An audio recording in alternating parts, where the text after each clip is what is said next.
What's up guys, welcome to another video. Today I'm going to show you how to unlock any smartphone. It doesn't matter if it's a Samsung or a Motorola or an iPhone, it doesn't matter. I'm going to show you how to unlock your phone so that you're able to use it with any other GSM carrier.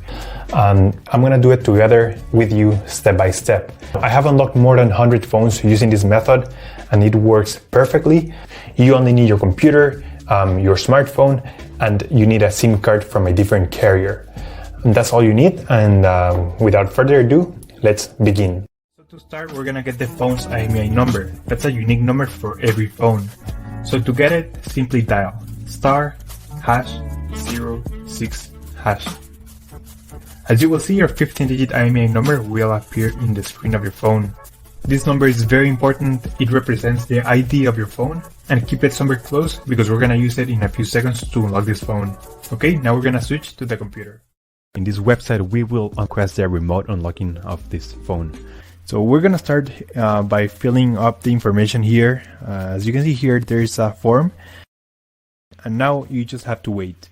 You have to wait until they send you your unlock code. This may take 5 minutes and up to 3 or 10 business days. It depends on every brand. I'm gonna show you my personal email account so that you can see how the email will look like. And as you can see here, I got this message and it confirms that the phone has been unlocked. Thank you so much for watching this video. If you have any questions, just leave them on the comment section down below and I will try to answer them as quick as possible.